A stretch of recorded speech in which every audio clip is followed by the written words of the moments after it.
The battlefield had long stopped burning, yet the heat still clung to the air like a presence unwilling to depart. The storms of ash moved sluggishly across the broken horizon, drifting through the collapsed lines of trenches and shattered bunkers as if mourning the soldiers buried beneath the rubble. The ground was no longer ground but a mosaic of cracked ferrocrete, molten metal hardened in grotesque shapes, and the remnants of fortifications once declared unbreachable. Nothing here remained whole. Nothing here remained alive, except for a single figure standing amidst the wreckage. The Iron Warrior moved with a heaviness that did not come from the weight of ceramite plates or spent ammunition strapped across his armor. The heaviness came from within. Every step felt like shifting the burden of a collapsed fortress from one shoulder to the other. His armor, dark iron layered with scars of impact, heat scoring, and soot reflected the faint, dying glow of distant fires. A helm shaped like a skull of iron concealed his expression, though any who might have looked into it would have found no expression at all. Only the flat, cold perception of someone who had learned long ago that feelings were luxuries reserved for those whose duty did not involve dying in mud and artillery smoke. He walked through what had once been a defensive ring encircling the capital of the war-torn world of Auric Prime. The archives described the city as beautiful. Libraries carved from crystal stone, monuments rising like frozen waves, plazas arranged in mathematical harmony. None of it remained. The Iron Warriors had been ordered to tear it all down, ordered to crush its defenses, level its towers, and pound the foundations into nothing. The siege had lasted 9 years by the chronometers. 9 years of bombardment, assaults, counter-assaults, collapsed tunnels, scorched skies, and the constant, droning thunder of artillery. He had survived them all.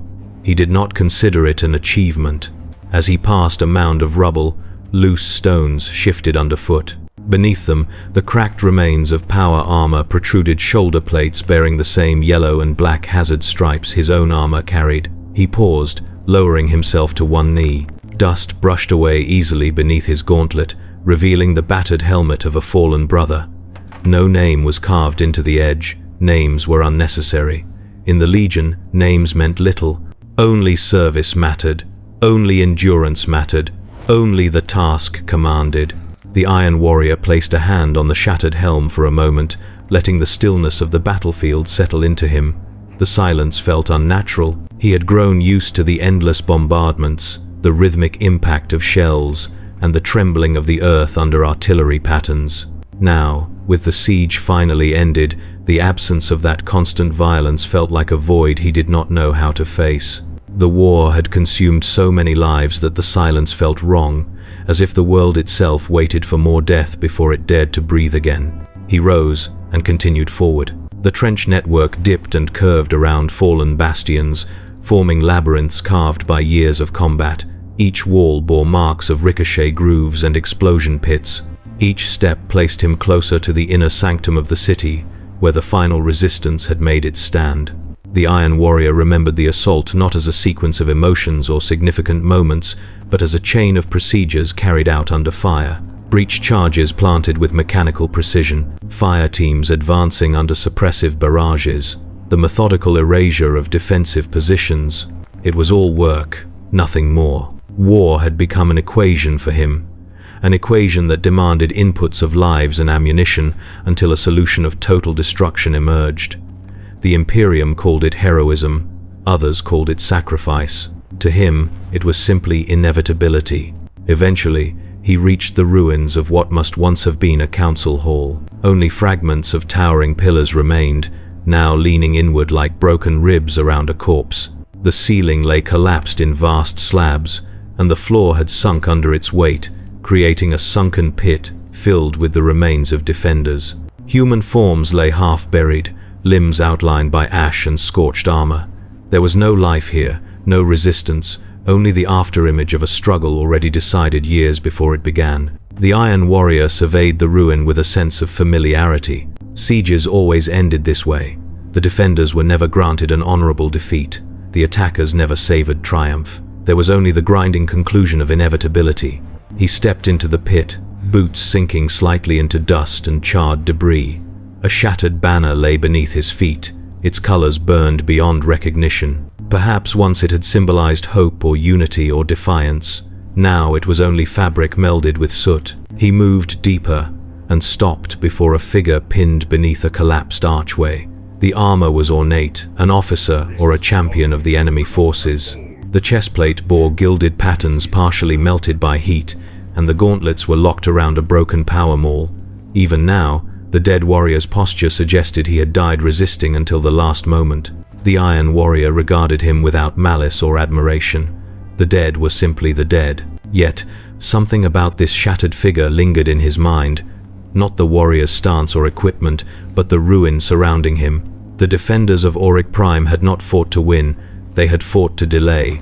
Their deaths had been part of a calculation. Just like the Iron Warrior's losses, they had bought time for reinforcements that never came. They had held the line believing they mattered, believing someone would save them. A static pulse ran through the Vox link in the Iron Warrior's helm, pulling him from his reflection. He turned his head slightly, focusing on the faint signal. No voice followed it. The channel hissed with residual interference from the planetary bombardment. He listened a moment longer, then dismissed it. No one remained alive to contact him. The Legion had pulled back hours earlier, leaving only scattered squads to verify the collapse of the final strongpoints. He had stayed behind. Not out of duty, those orders had already been fulfilled. Not out of sentiment, he carried none. But something in him resisted returning to the staging grounds. Something wordless and heavy. Something shaped by 9 years of unbroken siege and a lifetime of battles before that. He walked again, slower now, not because of fatigue. His enhanced physiology allowed him to operate for weeks without rest, but because every part of him felt weighed down by the accumulated echoes of the dead. Iron Warriors were not encouraged to contemplate. They were encouraged to build, destroy, advance, endure. They were meant to be tools of attrition. Tools did not question the work they performed, but he had begun to. The turning point had not been dramatic. It had not arrived with a revelation or a moment of clarity. It had begun as a small fracture in the certainty he once held, a fracture that widened with each siege, each order demanding more bodies for a cause that offered nothing in return. Years earlier, he might have believed the empire of humanity valued its warriors. Now he knew better. The Legion had been thrown again and again into hopeless engagements, without support, without recognition, without relief. Their Primarch had built wonders, fortifications, weapons, strategies of unmatched brilliance, yet the Imperium had expected it without gratitude, without even acknowledgement. The Iron Warrior's skill had become their curse. The Iron Warrior lifted his gaze to the skyline. The towers of Auric Prime had collapsed like felled trees, each section broken by precise charges placed by his own brethren, an entire civilization reduced to rubble by their hands. In the eyes of the Imperium, this was a triumph. In his eyes, it was simply another task completed. He felt no pride in it. Pride required meaning. Meaning required purpose, and purpose had long been eroded by the grinding machinery of warfare. He understood that now. Movement caught his attention, a faint shift in dust near a ruptured wall. He turned sharply, weapon rising, but there was no enemy. Only the settling of debris. The world was beginning to shift back into stillness. The war had ended, yet peace did not follow. Peace was never a result of sieges. Peace was merely the absence of noise, waiting to be shattered again. He lowered the bolter and remained still for a long moment, listening to the quiet. It was a quiet filled with echoes of artillery, the screams of collapsing bunkers, the roar of breaching charges. A quiet that bore the weight of exhaustion carved into bone. The Iron Warrior realized that he had not felt rest in years. He had not felt anything resembling rest since the earliest days of the Great Crusade, and he doubted he ever would. He began walking back toward the outer trenches, moving with the steady, deliberate stride of someone accustomed to marching through the remnants of other civilizations. He did not look back at the ruins of Auric Prime. There was nothing behind him worth seeing again. Ahead lay the staging grounds, the extraction transports, and the next set of orders awaiting the Legion. Another siege, another world, another cycle of bombardment, assault, and attrition. Another 9 years lost to dust and smoke. He felt the weight of that inevitability pressing down on him more heavily than any rubble. He wondered, though only briefly, how many more worlds would look like Auric Prime by the time the Imperium decided it had used the Iron Warriors enough. He wondered how many more of his brothers would be left buried under collapsed bastions, nameless and unmourned. The march continued. The sky flickered with distant flames, lighting the broken landscape in hues of dull orange and red. To most, it would have seemed apocalyptic. To him, it was familiar. Siege after siege had carved it into memory so deeply that it no longer registered as horror. It was simply the world as he understood it. As he walked, the Iron Warrior felt the earlier fracture widen again inside him. Not enough to break, not yet, but enough to remind him that something within the Legion had started to shift.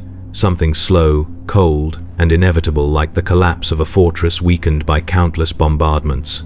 The siege had ended, but something else had begun. The staging grounds lay beyond the last ring of ruined fortifications, a sprawl of temporary structures built with the same utilitarian precision the Iron Warriors applied to everything. Rows of supply containers stood stacked in harsh geometric lines. Gun emplacements and command pylons rose from the ground like iron thorns.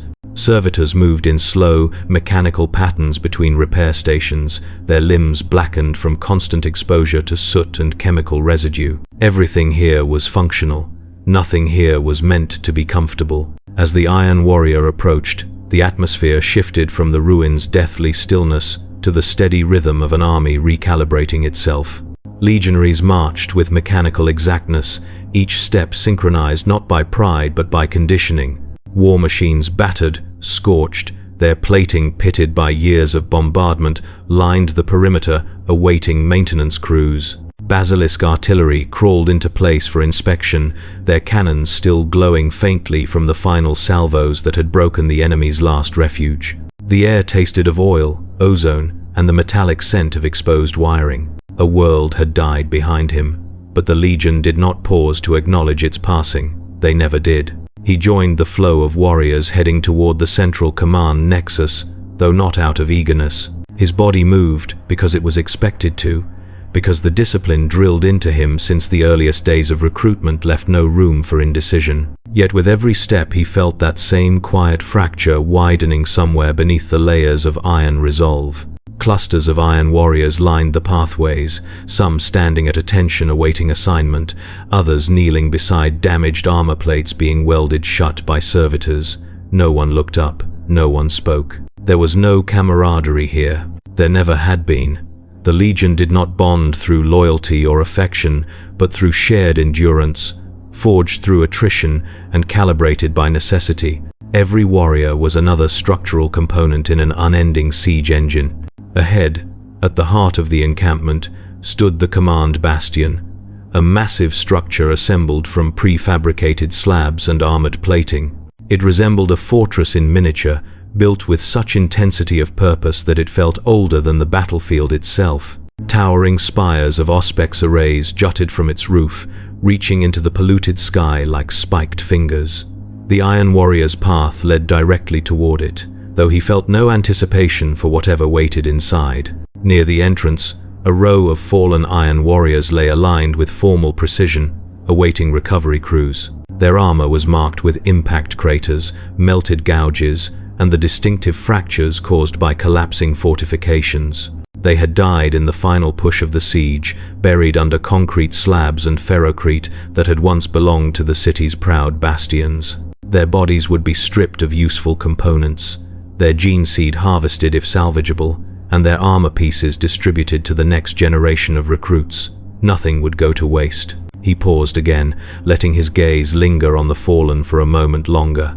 They had died fulfilling the duty expected of them. In the Legion's eyes, this made them neither heroes nor martyrs, simply parts of a mechanism that had completed their function. He entered the command bastion. Inside, the air was cooler, filtered through humming ventilation units that struggled to keep up with the constant influx of dust and exhaust. Banks of hololithic displays lined the walls, each projecting maps of planetary sectors marked with layers of targeting data, casualty estimates, and assault trajectories. Officers and tactical serfs moved between them, updating figures and preparing reports with a speed born of necessity rather than fear.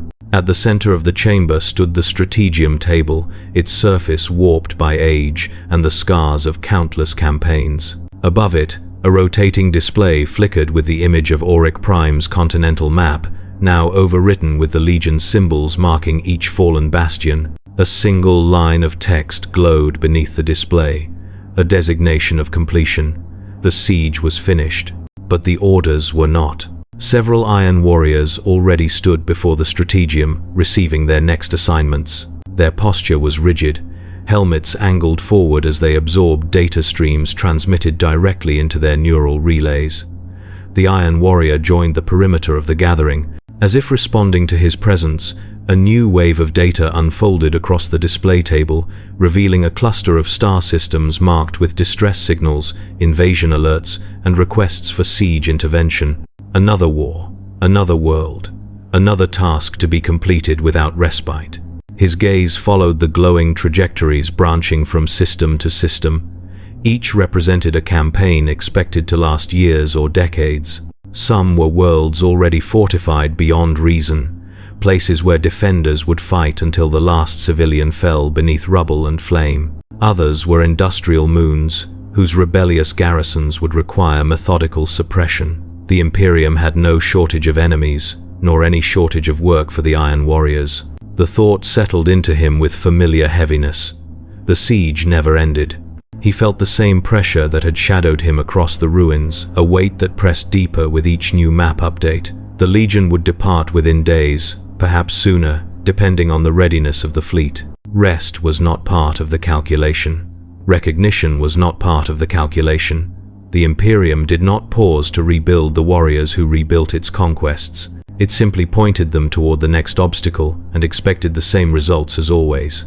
His vision shifted briefly to an auxiliary display showing a list of casualty numbers from the Auric Prime campaign. The figures were stark, stripped of embellishment. Thousands of lives expended, both mortal and transhuman. A fraction of the Legion erased over 9 years of endless siege lines. The numbers did not shock him, because shock was an emotion his conditioning had long buried. But the coldness of the presentation reminded him that these figures meant nothing to the Imperium. They were acceptable losses. They were expected. He stepped back from the strategium. Around him, the officers continued distributing assignments. The Iron Warriors receiving them showed no sign of protest. They accepted each new directive with the same silent discipline that had carried them through decades of war. They had been shaped for this role so thoroughly that no part of them questioned it, or almost no part. The Iron Warrior could feel it, the fracture widening, the faint recognition that something in the foundation of their purpose no longer fit together as it once had. The logic of their service remained intact,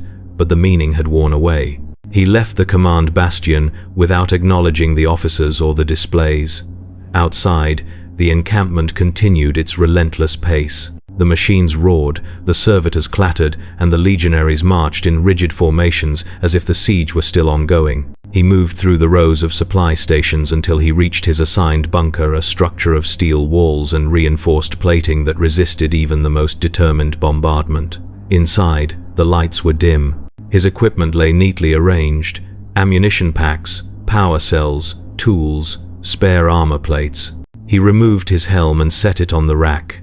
For a moment, the silence pressed in around him again. It was not the silence of ruins, nor the silence of death, but the silence that came before another war. A silence that felt as heavy as the rubble of Auric Prime. He knew the orders would come soon. They always did. And he knew he would obey them. But he also knew, for the first time in centuries, that obedience no longer felt like purpose. It felt like inertia. The fracture widened in the stillness. The days following the fall of Auric Prime passed without distinction. Time in the staging grounds was measured not by sunlight or rest, but by the rhythm of preparation. Servitors cleared debris from the siege engines, warsmiths recalibrated targeting arrays, and supply convoys moved in precise columns carrying new shells to replace the thousands expended. In the Iron Warriors' encampment, the aftermath of victory looked exactly like the prelude to another war. The Iron Warrior worked through these routines with the same mechanical thoroughness as his brothers. He inspected the servos in his gauntlets, ran diagnostics on his bolter's firing chamber, and examined the hairline fractures in his greaves caused by the final breach assault. Each action was deliberate and practiced. Nothing in his movements revealed the lingering weight in his thoughts. Around him, the Legion functioned as an unbroken machine. No celebration marked their conquest. No rituals honored their dead. The Iron Warriors did not mark triumphs the way other legions did. The siege had been won, but to them it was merely another entry in a long sequence of destroy and move on operations. Even the officers' announcements felt routine, lacking any acknowledgement of the price paid. Yet beneath the surface efficiency, something in the air felt strained, as if the pressure inside the ranks had begun to build over years without release. The Iron Warrior noticed it in small ways. Warriors who had once accepted orders without a flicker of hesitation now held their posture a heartbeat longer. Groups that moved as synchronized units now carried the faintest irregularities in their pacing. Even the warsmiths, traditionally the most rigid members of the Legion, worked with an edge of agitation. It was as if the weight of the Auric Prime campaign had pressed down so heavily that the Legion was beginning to buckle in places. He finished reassembling his bolter and secured it to the magnetic clamp on his armor. A fresh series of status reports was being transmitted across the camp, updating warriors on projected deployment timelines. The next siege was already being assessed, though no details had yet been made available. The Iron Warrior expected the orders to arrive within hours. But instead of the next assignment, a different set of data flooded the internal relay historical logs pulled from the archives. It took him several moments to recognize their significance. The logs described the Carthian campaign. He had not thought of Carthian in years. Few in the Legion spoke of it at all, though every Iron Warrior carried a mark left by the shattered tunnels and trenches of that world. The campaign had lasted nearly 2 decades, fought against insurgent forces embedded across a planet riddled with fortified plateaus and subterranean redoubts. It had been one of the earliest signs that the Imperium's expectations of the Legion exceeded what even their resilience could sustain. The Iron Warrior remembered the early days on Carthian, the static haze of dust storms, the tremors of heavy drills carving through bedrock, the constant pressure of ambushes from below. The enemy had not been powerful, but their defenses had been elaborate, constructed over centuries. Breaking them required time, patience, and thousands of lives. The Legion had been expected to provide all three. Every operation had been the same: advance through tunnels reinforced with explosives, breach walls thicker than fortress gates, endure weeks of bombardment, repeat the process until exhaustion blurred the edges of thought. The campaign had been one of attrition and precision, and the Iron Warriors had performed with the same cold excellence as always. But there had been a point during Carthion, a point he remembered well, when the weight of the siege had shifted in a way he had not understood at the time. It had come after the 17th breach assault, in a cavern system so vast it resembled a buried metropolis. The Legion had lost hundreds of warriors, clearing corridor after corridor lined with traps and crossfire zones. When the operation ended, the surviving Iron Warriors had been left to hold the caverns for months while Imperial forces above ground regrouped. No support came, no supplies arrived. When they finally emerged into the open, they found that Imperial High Command had redirected resources to a separate front, leaving the Legion stranded deep within enemy territory. It had been the first time the Iron Warrior realized that the Imperium regarded the Legion not as elite soldiers, but as expendable engines of destruction, tools to be used until broken, then replaced. As the memories resurfaced now, he felt that same fracture widening. The Iron Warriors had obeyed without question during Carthian. They had continued to obey in every campaign since, but the burden of obedience had become heavier with each passing year. The attrition did not end, even when victories were absolute. The Imperium's gratitude was as fleeting as smoke. Another data burst came through the relay, this time a compiled casualty list from Auric Prime, placed alongside casualty lists from Carthion, the Mysiek siege, and the 9-year campaign on Seraphon's Bastion. The numbers were staggering when viewed as a single sequence. The Iron Warrior had seen them all before, spread out over decades, but now they were condensed into a single display, like a litany of exhaustion stretching back across centuries. For the first time, he understood the purpose behind this comparison. Someone in command, wanted the Legion to see the pattern. Or perhaps someone had attempted to hide it, and the machine spirit of the database had compiled it by accident. Regardless of intention, the message was clear. The Legion had always been used this way. He felt the weight of it settle deeper into him. Outside, the camp's sirens sounded a low, droning tone used to summon the Legion's senior officers. Iron warriors converged toward the command bastion in disciplined formation. The Iron Warrior followed, though the sound felt different now. It did not signal the beginning of another siege, but something heavier, something that had been building in the cracks beneath their iron discipline for decades. Inside the strategium, the air pulsed with tension. The hololithic displays no longer showed maps of new campaigns.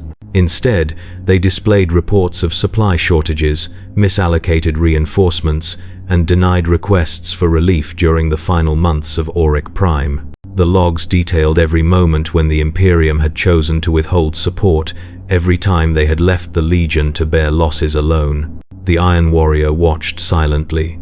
He felt no surprise, only confirmation. Around him, the senior officers stood motionless, yet there was a subtle shift in their bearing. Their stillness felt less like discipline and more like controlled fury. The fracture inside him widened again. He realized then that the Legion, forged in siege and attrition, had reached a threshold. The pressure of decades, perhaps centuries, had built to a point where even iron began to crack. It would not take much more for the line to break. The days that followed the officers' gathering took on a strange stillness. The encampment continued its endless rhythm, maintenance crews at their stations, servitors hauling ammunition crates, warriors performing inspections of weapons and armor. But beneath the structured motion lay an unmistakable tension, like a fortress wall beginning to bow under accumulated pressure. The Iron Warrior sensed it with every shift of movement around him. Even the sounds seemed altered, carrying a faint tremor beneath their usual precision. He remained at his bunker longer than usual, performing rituals he had carried out 1,000 times across 100 sieges.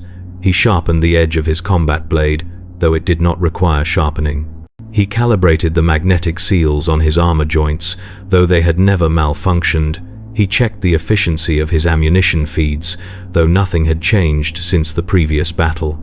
These motions were familiar, grounding, repetitive, yet they no longer provided the stability they once had. The casualty lists he had seen in the strategium lingered in his thoughts. Not as grief. Grief was a sensation Iron Warriors had long been conditioned to suppress, but as weight.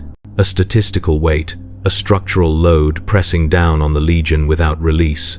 The Imperium calculated their losses as expected values, and the Legion accepted those losses as components of siegecraft. But now the numbers had lost their abstraction. They showed a pattern carved across centuries, a pattern of neglect and exploitation. He adjusted the final armor seal across his chestplate, and the magnetic linkage locked with a metallic thud that echoed through the bunker. Even that sound seemed to carry an undertone of exhaustion. Outside, the sky hung low with heavy clouds stained by industrial smoke. The world around the encampment had begun to cool after the long siege, but the ground remained cracked and steaming in places where subterranean munitions had burned for years. The Iron Warrior walked toward the perimeter trenches, following a route he had patrolled countless times. The distance did little to shift the heaviness in his thoughts. The trenches were mostly empty now. Scattered personnel moved back and forth, salvaging equipment buried under collapsed earthworks. The Iron Warrior watched them for a moment. Their movements were precise as ever, but no longer carried the same force of purpose. It was as if the final conquest of Auric Prime had drained something from the Legion, a reserve of endurance they had not realized they were depleting. He continued along the trench line until it opened onto a broader platform, overlooking the remains of the primary breach zone. Here, the scars of the last assault were clearest. Craters overlapped in layered patterns from years of bombardment. The burned-out husks of armored transports still jutted from the earth at broken angles.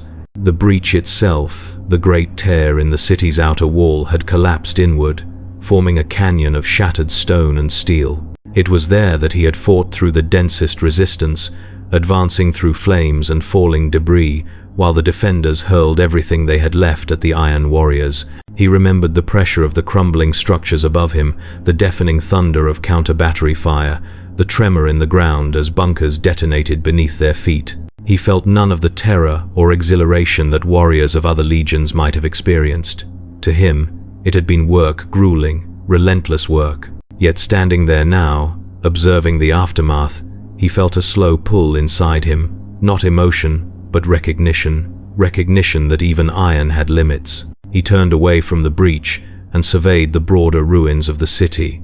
There was nothing left to oppose them, nothing left to build upon, nothing left to claim. The siege had been absolute. Total victory defined not by conquest, but by the erasure of a civilization. It was a victory that came at a price the Imperium would never acknowledge, paid by warriors who had long since ceased to expect acknowledgement. As he walked back toward the encampment, he passed a group of servitors, clearing debris from the remains of a collapsed watchtower. Their movements were clumsy but relentless. They heaved aside slabs of stone, revealing more iron warriors crushed beneath the wreckage. The iron warrior paused, watching as the bodies were lifted out one by one. Each fallen warrior still carried the insignia of the Legion, hazard stripes cracked and faded by years of attrition. Their armor bore the same patterns of wear and damage as his own. They were brothers, but not in the sense most legions used the word. They were brothers because they had endured the same weight, the same endless demands, the same slow erosion of purpose. The servitors continued their work without pause. The Iron Warrior watched silently until the last armored body was removed. He felt no grief, but the fracture inside him deepened. When he returned to the central camp, the Strategium spires were glowing again, an indication that new data streams had begun circulating. He moved toward the structure, not out of desire, but because routine demanded it. Routine had shaped every aspect of his existence, and breaking it felt like breaking the iron shell of his identity. Inside, the displays showed new projections. The next target had been selected, another fortress world, another labyrinth of walls, cannons, and trenches, another place that would consume years, perhaps decades, of the Legion's strength. The Iron Warrior scanned the data, absorbing the information with the efficiency expected of him. But this time, something shifted. He realized that he felt no pull toward the mission, no internal alignment with the objective, no echo of duty, only fatigue, deep, structural fatigue that no amount of discipline could conceal. Around him, other Iron Warriors processed the data in silence. Their postures remained straight, helmets angled forward, but even through their rigid stillness he sensed the reality. They were tired. Not physically, Astartes did not experience fatigue the way mortals did, but something deeper, something carved into the core of their purpose. The Imperium demanded endurance without limit, but limits existed. He left the Strategium and returned to the bunker once more. Inside, the dim lighting cast long shadows across his armor. He placed his weapons back onto the rack, each motion precise yet hollow. The weight in his thoughts did not fade, it grew. For the first time, the Iron Warrior understood fully what had been building across decades of sieges. It was not frustration, nor anger, nor rebellion. It was erosion, the slow grinding down of purpose, until only the bare shell of obedience remained. Obedience alone could not sustain a legion forever. Something had to give. In the quiet of the bunker, he realized that the next siege would not break the enemy. It would break the Iron Warriors. The days continued to pass in an uneasy rhythm. The Legion prepared for departure, though the process unfurled at a pace more sluggish than usual. Supply chains still operated, repairs progressed on damaged armor plates, and ammunition reserves were tallied with clinical precision. But beneath the orderly surface, the Iron Warrior sensed an inefficiency that would have been unthinkable months before. Warriors moved with their usual discipline, yet their steps were heavier, their gestures slower, their focus intermittently drifting. The Iron Warrior was assigned to oversee a logistics quadrant on the northern edge of the encampment. It was a straightforward responsibility: ensure that all extracted materials were transferred into the holds of the waiting transports.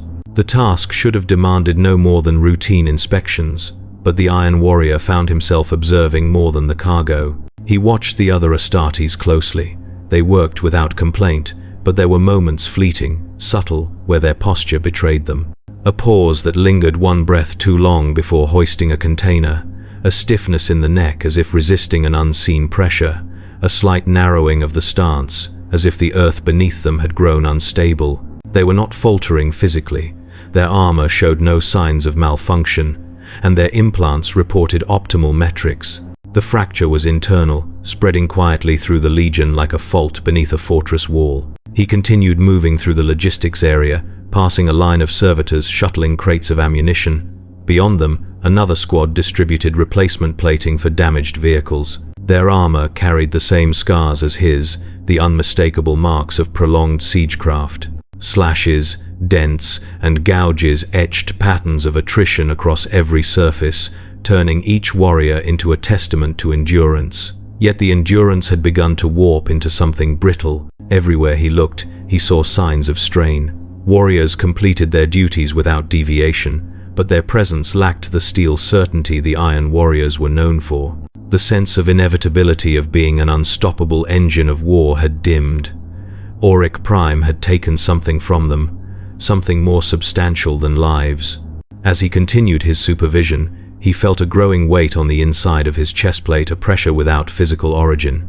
It was not fear nor doubt, but something colder, a realization that endurance, once their defining strength, had become their slow undoing. Later, he walked toward the motor pool, where the remaining armored vehicles were being prepped. Maintenance crews labored around the machines, their armor stained with oil and soot. The Iron Warrior studied the vehicles in silence. Many of the tanks bore the marks of catastrophic engagements: melted plating from plasma impacts, scorched hulls from incendiary bombardment, cracked tracks from years of grinding through rubble. They had survived by sheer structural integrity, a trait the Legion shared. Yet even steel eventually fractured under relentless stress. A siege engineer stood atop a Vindicator tank, inspecting the damage along its demolisher cannon housing. A team of servitors attempted to realign the warped assembly, their movements slow and imprecise. The Iron Warrior watched the engineer's posture.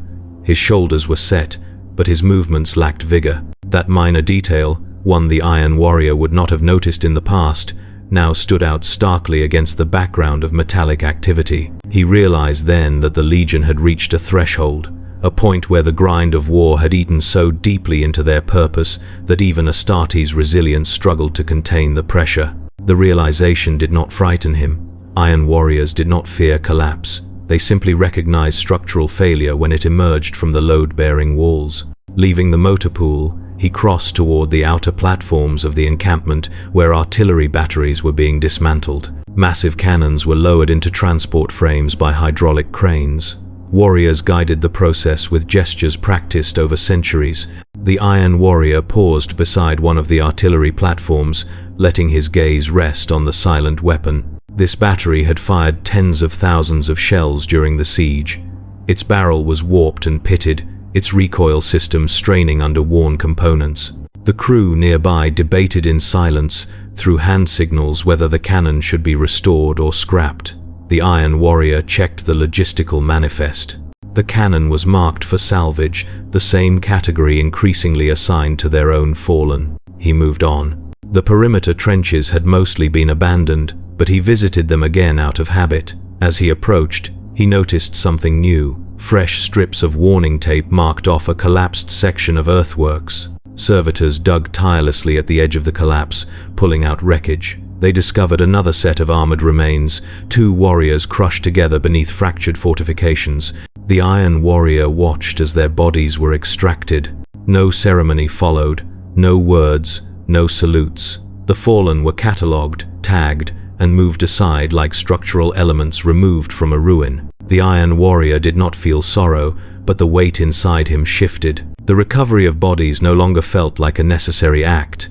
It felt like a reminder, one he could not ignore. The war had hollowed them. As he walked back toward the central encampment, he saw a cluster of warriors gathered around a damaged comms tower.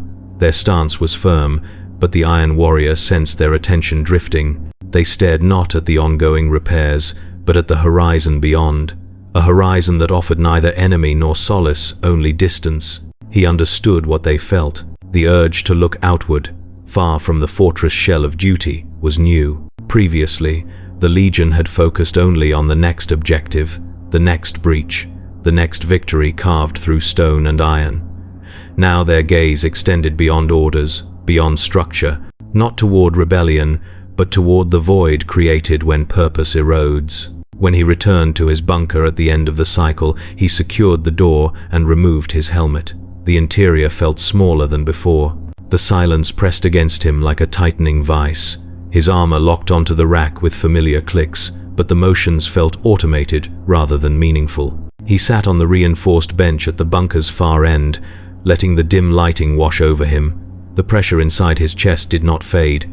It had become part of him, woven into bone and metal. He realized then that the fracture inside the Legion was not theoretical, it was structural. It had begun in him. The withdrawal orders continued to circulate through the Legion, carried on encrypted channels and confirmed by silent gestures between officers. Yet the Iron Warrior felt no sense of relief at the prospect of departure. The encampment hummed with activity, but the energies within it were muted, as though every movement dragged against an unseen resistance. The process of leaving Auric Prime should have been a straightforward logistical exercise. Instead, it felt like an operation carried out under a collapsing ceiling. At dawn, the Iron Warrior joined a new assignment, overseeing the demolition teams responsible for dismantling the remaining bastions and fortifications. The Iron Warriors never left structures intact unless ordered to preserve them. Destruction was as much a part of their craft as construction.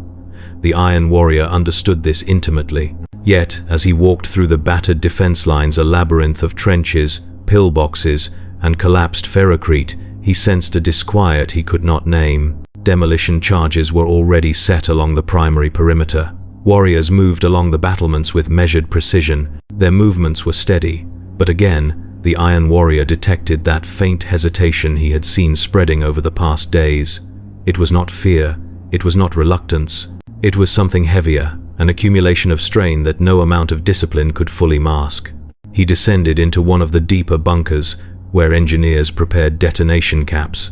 The air was thick with the metallic scent of machine oil and dust from shattered walls. The bunker had once served as a forward command shelter, but its consoles now flickered weakly, power conduits severed by bombardment. The engineers worked in silence, checking the charges, confirming sequences, marking walls with symbols indicating collapse vectors. The Iron Warrior moved among them, inspecting their preparations. Nothing they had done was incorrect. Every placement followed regulation. Yet he noticed how their gauntlets lingered momentarily on the walls as though assessing more than structural stability. They touched the surfaces like warriors who had spent too long inside them, like prisoners tracing the edges of their cell. The Legion had lived inside fortifications for so long that the walls had begun to imprint themselves upon their minds. Leaving Auric Prime should have freed them. Instead, it revealed how deeply the siege had burrowed into their thoughts.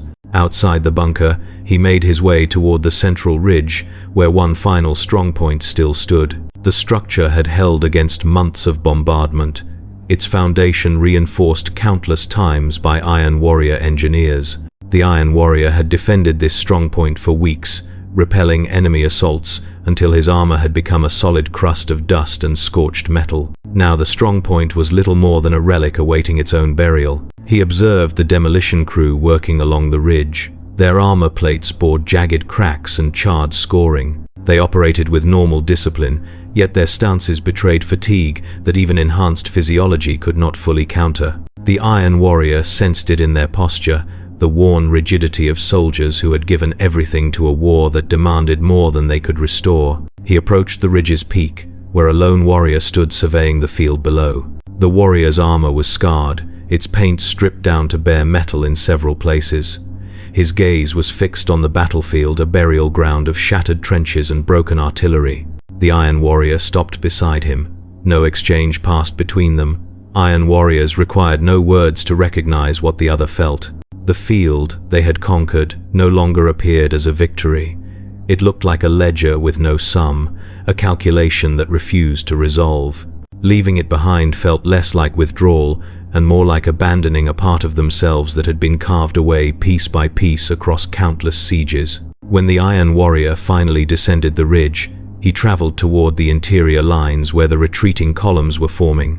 Rhinos and Predators moved in slow procession toward the landing craft. Their engines rumbled at steady intervals, but the sound lacked the intensity of a machine eager for war. Even the vehicles seemed subdued, their structural integrity compromised by prolonged stress. He passed a group of warriors, preparing to load a damaged artillery carriage. The weapon had been partially disassembled, but its barrel remained intact. Servitors struggled to lift the damaged components, their augmetic limbs twitching under the load. The Iron Warrior observed the scene without interruption. The struggle reflected something familiar, a structure forced to bear weight beyond its capacity. The Iron Warriors were made of sterner materials than servitors, but the principle was the same. Too much force applied for too long, and even the strongest framework began to bow. Later, he returned to the command tier where officers coordinated the retreat. Tactical sigils glowed across cracked screens. Strategic maps lit the room in faded hues, showing a system already marked for departure. The Iron Warrior studied the displays. The Legion had achieved total operational success. Auric Prime was secure, its infrastructure broken, its resistance extinguished, yet none of it felt like victory. He retreated from the command tier and stepped back into the open air. The wind carried dust from the demolished battlements. In the distance, a column of smoke rose from a secondary stronghold, being collapsed by controlled charges.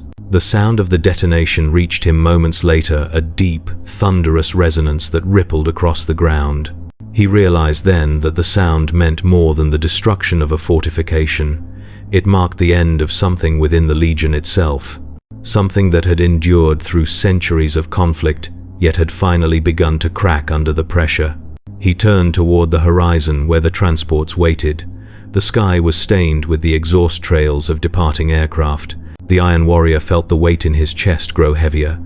The fracture he had sensed days ago was no longer subtle. It had spread through the Legion like a fault line through bedrock. The Iron Warriors would leave Auric Prime behind, but the damage the siege had inflicted would remain. It would move with them, embedded in every warrior, every scar, every silent gesture of weariness. The war had not ended. It had merely shifted inward. The Iron Warrior began the march toward the landing fields with the rest of the retreating columns. The ground beneath them vibrated with the rumble of engines as armored vehicles rolled forward in tight formations. Dust clung to their armor, turning them into moving sculptures of iron and ash. The Legion advanced without hesitation, yet the movement lacked the sharp, deliberate purpose that had once defined them. Their steps were heavy, as though the very soil resisted their departure. The path to the landing fields wound between the ruins of positions they had fought to secure. Trenches collapsed into jagged edges. Gun emplacements lay silent, their barrels bent or buried under rubble. These remnants formed a corridor of exhaustion, a final procession through the memories of months spent clawing victory from resistant stone and unyielding defenders. The Iron Warrior felt none of the pride that should have come from surviving such a campaign. Instead, he felt the weight of every hour spent in these killing grounds pressing against the inside of his armor. Ahead, squads moved with tight spacing, forming bands of steel and fatigue. Even their formation reflected the internal deterioration he had sensed earlier. The ranks remained orderly, but the cohesion, the intangible force that bound them in shared purpose, had thinned. Warriors looked forward mechanically, their bodies conditioned for war, but their presence felt hollow. Their movements were precise, but lacked the silent intensity that once radiated from every Iron Warrior like heat from a forge. He continued the march without altering pace. The air tasted of exhaust, fumes, and pulverized stone. To either side of the procession lay the refuse of war: shattered plating, discarded ammunition casings, broken scaffolds from artillery platforms. These fragments conveyed the residue of a siege that had stretched the Legion beyond endurance. Everything around him felt stripped of meaning, as if the purpose behind it had decayed the moment the fighting ended. The landing fields soon came into view, marked by distant silhouettes of troop carriers and heavy transports. Their metal hulks reflected the pale light above, forming angular shapes against the horizon. The sight should have represented closure. Instead, it reminded the Iron Warrior of the inevitable cycle awaiting them. Another deployment, another campaign, another war assigned without recognition and fought without respite. As the columns neared the embarkation zones, servitors and ground crews moved between the transports, performing final checks. The Iron Warrior scanned the activity. Every motion followed exact procedure, yet something about the scene felt sterile, as though stripped of the drive that usually accompanied preparations for movement. Even the machinery seemed burdened, its engine whine subdued. He approached the line leading into the nearest transport. The hull bore fresh reinforcement plates, hastily welded over previous damage. The patches created uneven patterns along the exterior, resembling scars that had never fully healed. The Iron Warrior recognized the parallel immediately. The Legion's armor was maintained meticulously, but the warriors inside had no such luxury. Their internal wounds could not be replaced or reforged. As he stepped onto the loading ramp, he felt the metal shift slightly under his weight.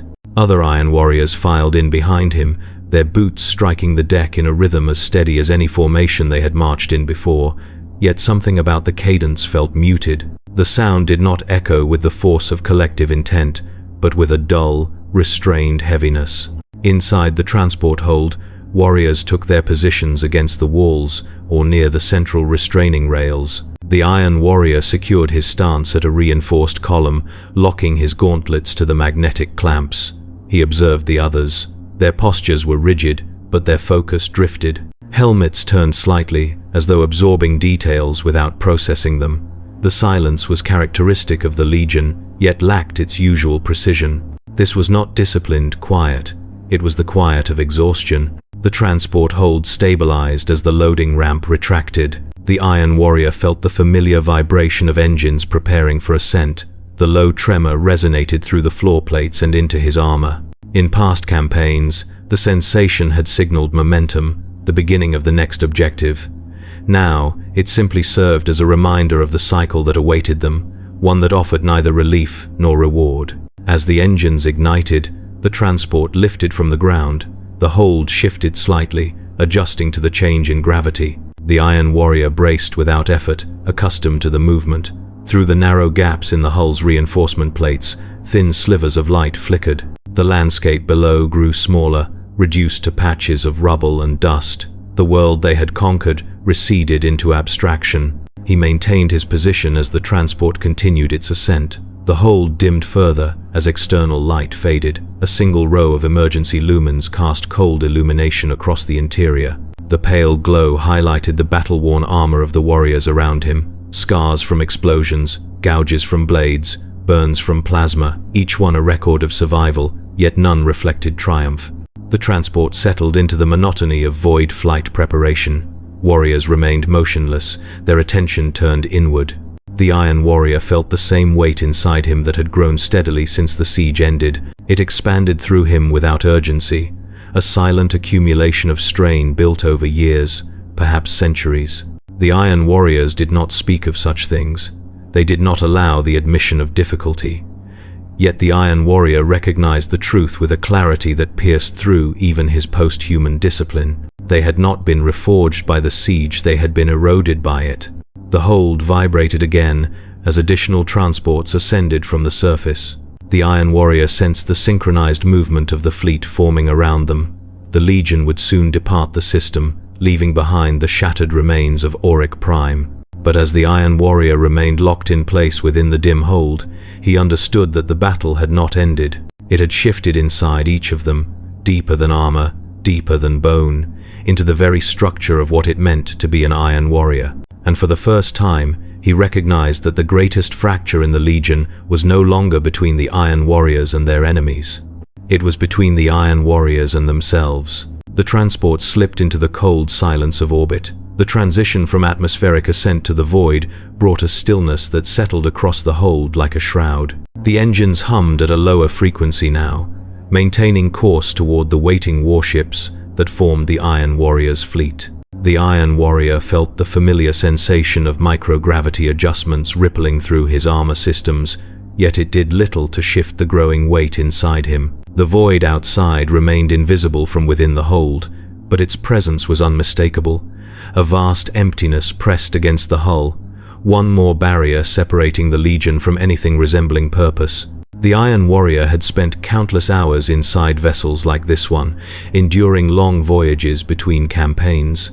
Those journeys once represented preparation and anticipation. Now they mirrored the siege itself, a grinding stretch of time, unbroken and unrelenting. Around him, warriors stood motionless in their restraints. Their armor looked darker under the dim lumens, absorbing the light rather than reflecting it. The vambraces, chestplates, and pauldrons, once symbols of relentless strength, now resembled relics recovered from ruined fortresses. Every surface carried signs of wear, but it was the stillness of the wearers that revealed the deeper truth. These were not warriors waiting for their next conquest. They were structures under strain, bearing loads they were never designed to endure. The Iron Warrior remained rooted to the deck as the transport drifted toward its docking point. The internal vibration of the ship changed rhythm as automated systems aligned with the warship's maglock arrays. Even this mechanical precision felt muted. The Iron Warrior sensed no momentum, only a prolonged inertia. Minutes stretched into unmarked time. The hold's lumens flickered, stabilizing as auxiliary power shifted to docking mode. The Iron Warrior studied the surfaces around him, noting small imperfections in the flooring scratches from previous campaigns, dents left by dropped equipment, grooves worn into the plates by countless boots. The deck resembled the Legion itself, functional, durable, but slowly degrading. He reflected on the campaign's aftermath not with emotion, but with calculation, losses measured in companies, resources expended beyond anticipated thresholds, structural integrity of morale uncharted but undeniably damaged. Iron Warriors did not acknowledge psychological strain, yet its presence now was as obvious as the cracks in their fortifications. The docking clamps engaged with a heavy thud. The sound reverberated through the hold, signaling the end of the first stage of extraction. The Iron Warrior waited as the ramp controls cycled through depressurization protocols. The ramp lowered with a hydraulic groan. Beyond it, the interior of the warship stretched out in rigid lines of metal and shadow. The Iron Warrior stepped forward. The transition from transport to ship felt familiar, but not comforting. The corridors were illuminated by harsh strip lights that cast sharp reflections along the polished decking. Servitors moved along pre-programmed pathways, their mechanical limbs clicking in steady rhythm. The Iron Warrior observed their movements. They displayed no hesitation, no weariness. They performed their function without deviation, untouched by siege or strain. For a brief moment, the Iron Warrior envied them. He proceeded through the corridor, hearing the steps of other warriors following behind.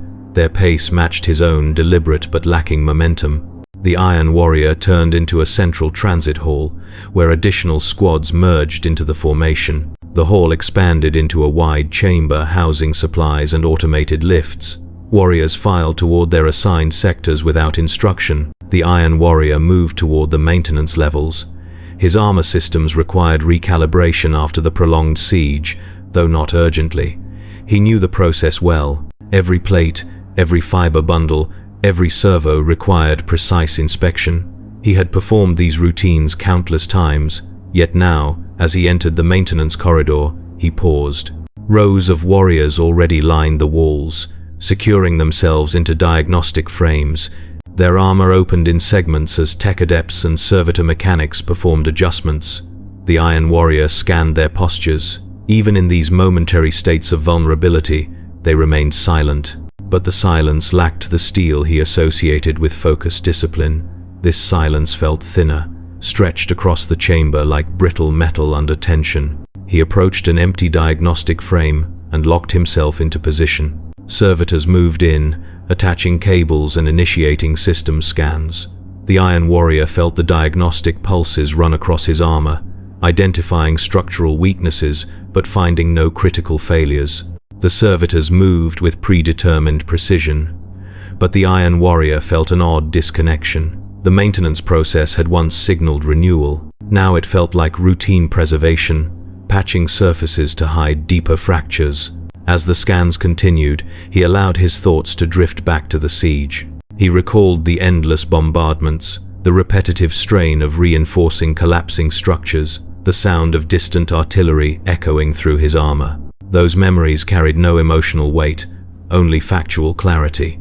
Yet the effect they had left upon him felt like erosion, steady, imperceptible, and irreversible. After the recalibration was completed, the diagnostic clamps released. The Iron Warrior stepped forward, feeling the slight realignment of servos in his joints. His armor moved correctly, but the sensation did nothing to restore the sense of strength he once drew from it. He exited the maintenance chamber and made his way deeper into the warship. The corridors grew quieter as he approached the lower decks, assigned for temporary quarters. The Iron Warrior entered a compartment lined with reinforced alcoves. Each alcove contained the bare essentials: a charging mount, weapon rack, and data terminal. No decoration, no comfort, pure function. He stepped into an alcove and secured his armor to the mounting rails. The clamps engaged, holding the suit in place. For a moment, the Iron Warrior stood motionless, hands resting on the metal framework. Recharge cycles hummed softly.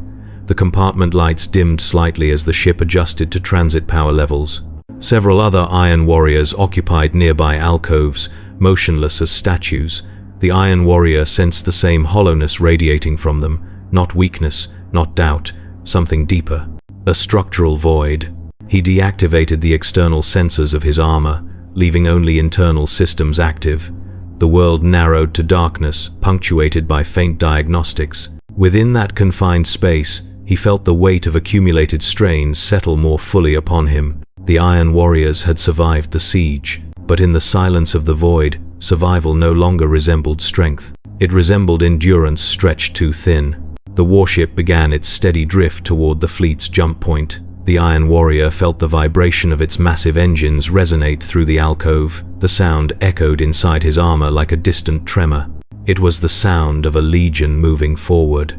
But for the first time, he recognized that they were not advancing toward purpose. They were advancing because they did not know how to stop. The warship drifted through the void with a steady, unbroken hum, its engines exhaling long pulses of power that echoed through every deck. The Iron Warrior felt the vibrations carry through the alcove, through the frame that held his armor, and into his bones. The sound was familiar, a rhythm he had experienced during countless voyages between campaigns. But now, instead of igniting a sense of readiness, it pressed against the silence in his mind, deepening it. When the maintenance cycle concluded, the clamps on his armor disengaged. The Iron Warrior stepped out of the alcove with practiced movements. His armor felt lighter after recalibration, but the sensation brought no renewed vigor. It simply removed the physical distractions, so his thoughts could settle more fully into the quiet weight that had grown inside him since the campaign ended. He crossed the compartment and entered the corridor beyond. The ship's lights were set to a dim cycle, designed to conserve power during long transits. The illumination cast long shadows along the walls, turning each passing Iron Warrior into a silhouette of metal and exhaustion. They moved with disciplined strides, but their posture lacked the forceful intent that once defined the Legion. Their movements resembled machinery kept running beyond its optimal limits, functional but wearing thin. The Iron Warrior walked toward one of the observation decks, guided not by curiosity but by habit. He had visited such chambers after previous campaigns, studying the stars to calculate the time before the next engagement. Back then, the distant constellations had offered structure a map of future objectives. Now, they felt like an indifferent expanse reflecting the emptiness forming inside him. The observation deck was almost empty. Only a few warriors occupied its reinforced platforms, each standing motionless as they watched the void. The Iron Warrior approached the armored viewport. Beyond the crystalline shield, the stars stretched across a field of darkness, their faint glow reflected in the scratches along his visor. The Iron Warrior observed the distant constellations without expectation. They held no promise of rest, no hint of reprieve. The void was simply the space between one siege and the next. It was a corridor, not a destination. He shifted his attention inward. The silence within him had grown dense, forming a pressure that no amount of discipline could compact into order. It was not fear. Iron Warriors were not forged to fear. It was not hesitation either. It was the slow realization that their relentless endurance had begun to hollow them. War had always shaped the Iron Warriors, but now it felt as though war had begun to erode them from the inside out. He turned away from the viewport and returned to the corridor. The walk toward the central strategium required passing through several adjoining chambers. In one, warriors gathered around tactical interfaces as servitors uploaded raw data from the completed campaign. Losses were tallied, ammunition expenditure recorded, structural failures catalogued. The Iron Warrior scanned the displays. The numbers were high, but not unprecedented. The Iron Warriors had endured far worse. Yet the weight within him persisted. As he continued his path, he passed rooms filled with equipment awaiting repair. Rows of damaged bolters, dented helmets, shattered plating, all arranged methodically, ready for reclamation or replacement. The sight should have held no significance. Broken equipment was an expected outcome of any siege. But the Iron Warrior paused in the doorway. For a moment, he saw the discarded pieces not as tools of war, but as reflections of the Legion itself, scarred, worn, and barely holding structural integrity. The items rested in silence, their usefulness spent for the moment, awaiting reforging. But reforging required heat and purpose. The Legion had the heat, it no longer had the purpose. He left the chamber and continued toward the Strategium. Upon entering, he saw officers standing before a large hololithic display, reviewing the next set of operations. The Iron Warrior recognized the pattern of objectives: targeted strikes, rapid sieges, forced compliance. Another conquest awaited, another cycle was about to begin. He studied the display. Every objective was marked with precision. The projected casualty estimates were high, but acceptable by the Legion's standards. The Iron Warrior felt no resistance to the orders. They were what he had been created for. But he sensed something absent within the Legion, a cohesion that no longer bound them with the same iron certainty. The Strategium felt colder than usual, not in temperature but in atmosphere. The officers stood rigid, but the pressure beneath their composure was palpable. They did not question the orders, but something in their stance suggested that even they understood the cost of moving forward without respite. The Iron Warrior left the Strategium and traveled deeper into the ship. He walked past machine vaults and plating rooms, past servitor maintenance banks and empty barracks. As he moved, the sensation inside him sharpened. It was not doubt in their purpose. It was the recognition that the Legion's foundation, once unshakable, had begun to crack. He entered a long, industrial corridor that led toward the munitions decks. The metallic scent of lubricants and cold iron lingered in the air. The sound of machines pressing ammunition shells echoed through the space, each impact a reminder of the siegecraft that defined their existence. The Iron Warrior paused beneath a massive column of structural supports. He looked up at the beams. They bore stress markings, faint lines barely visible beneath the reinforced plating. They were not immediate failures, but they indicated long-term strain. He recognized those signs. He had seen them in collapsing fortresses. He had felt them in his own armor after extended battles. Now he sensed them within himself. The warship continued its steady movement toward the fleet's assembly point. Eventually, the Iron Warrior turned back toward his assigned quarters. He walked with the same measured steps as always, but each one felt heavier than the last. When he reached his alcove, he locked his armor once again into the charging rails. The clamps closed around him with mechanical certainty. The internal lights dimmed as the system entered low-energy mode. Darkness settled across his vision. In the silence, he felt the strain within him deepen. The Iron Warriors were preparing for the next war, because they knew no other path. But the fractures formed on Auric Prime had not healed with departure. They had followed the Legion into the void, spreading through every thought, every step, every breath. The Iron Warrior understood that the danger ahead was not the next campaign. The danger was what would happen when endurance finally failed. When even iron could no longer bear its own weight. The warship reached the assembly point long after the Iron Warrior had returned to the stillness of the alcove. The engine vibrations that rippled through the hull carried a new resonance, a deeper tone that marked the shift from transit to formation. The Iron Warrior felt the change through every plate and servo of his armor. It signaled readiness. It marked the threshold of another war, but it stirred nothing within him. The clamps released once again. The Iron Warrior stepped forward, disengaging from the alcove with motion so rehearsed it no longer felt like action. His limbs moved with precision, but without urgency, as though his body still operated under a framework that his mind no longer reinforced. He left the compartment and entered the corridors now filled with the circulating flow of the Legion. Warriors moved in steady lines toward their assigned stations. Officers stood at intersections, directing traffic with silent gestures. Servitors hummed past, carrying components and munitions. Every element functioned as part of a massive machine, yet the Iron Warrior sensed the mechanism had begun to grind against its own inertia. He made his way toward the warship's central assembly hall. The chamber stretched across multiple decks, filled with ranks of Iron Warriors preparing for deployment. Each warrior stood tall, armor polished and systems primed, but the Iron Warrior knew how to look past the surface. He sensed tension humming beneath the metal, a pressure forming from countless campaigns that had carved hollow spaces within them. As he took his assigned position, he observed the legion around him. Their posture remained flawless, their discipline unbroken, but the iron certainty that once radiated from them had diminished. They resembled a fortress whose outer walls still stood firm, even as foundational cracks multiplied beneath the stone. The chamber lights pulsed, signaling readiness procedures. The Iron Warrior braced, not out of anticipation but because the motion was required. He felt the familiar locking of armor, the realignment of internal components preparing for combat. His breathing steadied, regulated by systems designed for the rigors of battle, yet his thoughts remained fixed on Auric Prime, on the siege that had stretched them beyond endurance. He recalled the trenches filled with dust that clung to armor plates, the bunkers trembling under bombardment, the endless cycle of reinforcement and collapse. The weight that had settled in his chest after the final detonation, heavy, cold, and immovable. The Iron Warrior recognized the feeling for what it truly was.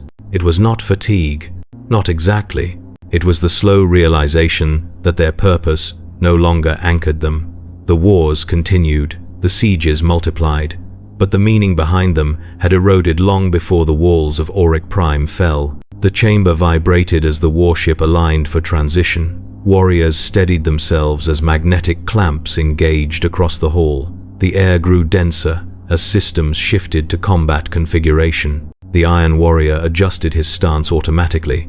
His armor responded with flawless precision. Every mechanism was prepared for war, yet the warrior inside felt hollow. He focused inward, analyzing his own state with the same methodical precision he once used to evaluate structural integrity.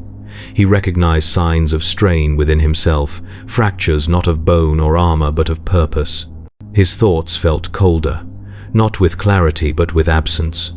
The drive that had once guided him through campaigns without hesitation now resembled a flicker sinking into shadows. The warship's engines roared to full power. The vibration was immense, shaking the decking. The Legion braced as the ship prepared to tear itself into the warp. The Iron Warrior felt the force reverberate through him, but instead of building tension or readiness, the sensation dissolved into a deeper emptiness. They were leaving Auric Prime behind, but the fracture left by the siege traveled with them. The chamber lights shifted again. A wave of illumination rolled across the formation. Warriors steadied themselves for the transition. Armor interlocks tightened. System diagnostics pulsed across internal displays.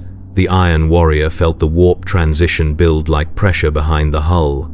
He maintained perfect posture, but his thoughts drifted toward a realization that had formed slowly, quietly, across days of silence.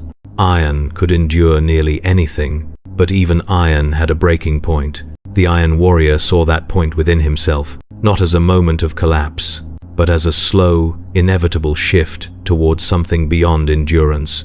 The warp swallowed the warship in a burst of force. The chamber shuddered as reality folded into raw instability. The Iron Warrior felt the transition roll through him. His systems compensated, his body held firm, but the weight inside him did not move. When the chamber stabilized, the glow of the emergency lumens cast long shadows across the ranks of silent warriors.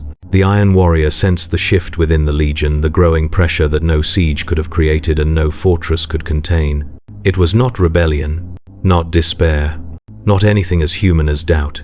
It was the understanding that constant survival required more than iron, and that the Iron Warriors had long since exhausted whatever lay beneath their armor. The warship continued through the warp, carrying the Legion toward another campaign, another siege, another cycle of endurance. The Iron Warrior sensed the future without needing to see its details. He knew they would fight. He knew they would win. He knew they would survive. But survival had ceased to resemble strength. It had become the slow collapse of a structure denied repair. The Iron Warrior stood unmoving as the chamber lights dimmed.